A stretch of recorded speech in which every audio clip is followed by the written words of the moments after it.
Hey YouTube, today I'm going to show you how to make my homemade barbecue rub. We have a lot of get-togethers here at the house with family and so forth. We have a large extended family, and I cook a lot of meat out on the smoker, and everybody's always wanting to know what kind of rub I use. And the rub I use is one that I make myself here at home. I don't use a whole lot of store-bought rubs, but I always get a lot of compliments on this rub. Like I said, people's always wanting to know what I use and want to know my recipe and so forth. So I decided I'd make a YouTube video just so everybody would know how to make it in case they want to try it. So let's get started here. This rub, it has 8 ingredients. The first ingredient is a half a cup of light brown sugar. We're just going to dump that in here in the mixing bowl. The second ingredient is a half a cup of paprika. So we'll dump that in. The third ingredient is 1 tablespoon of fine ground black pepper. Like I said, this is the fine ground, real powdery black pepper. It gives it a lot more flavor. Dump that in. The fourth ingredient is 1 tablespoon of salt, and this is just regular old table salt.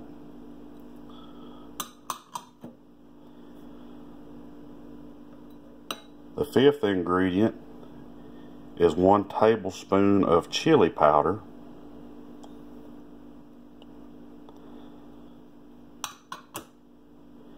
The sixth ingredient is 1 tablespoon of garlic powder.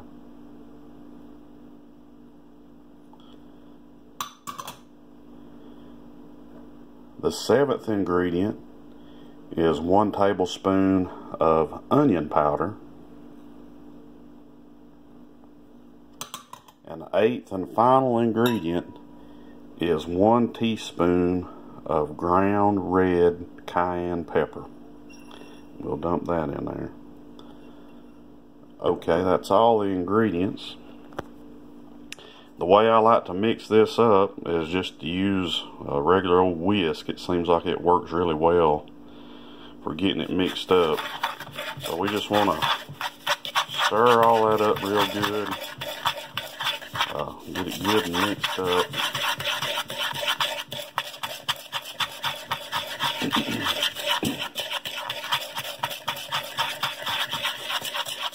You want to get it really mixed in there with the whisk to get all those different spices combined together.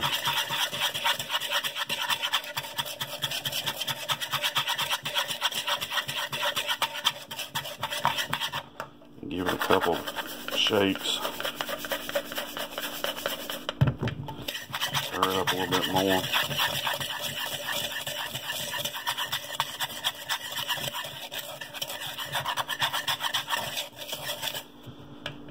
That's pretty much it right there.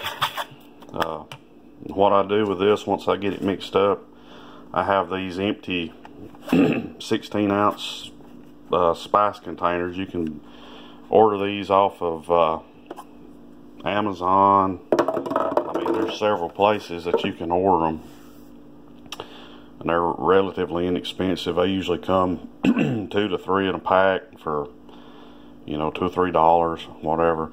Or they come, you know, cheaper than that. You can just save your old spice containers, and once you get them emptied out, you can just refill them. That's the cheapest way to do it. And once I get it in some kind of a shaker container, because that's what works best, is a shaker container, I'll usually take the meat and rub a thin coating of yellow mustard on it, or you can use olive oil, just put a real thin coating on it. And what that does, you put that on there, give it a thin coating on whatever meat it is, that gives the rub something to actually stick to, because it doesn't stick very well just to the meat itself. You want to give it a little bit of something for it to stick to. So I usually use yellow mustard. Sometimes I'll use olive oil. Like I said, put a thin layer on there, rub it in good, and then sprinkle the rub all over it, and just rub it in, and then it's ready to go on the smoker or in the oven or however you want to do it. But anyway, this is my rub recipe, and I hope this helps anybody who's would like to make a good homemade rub themselves. Thanks for watching.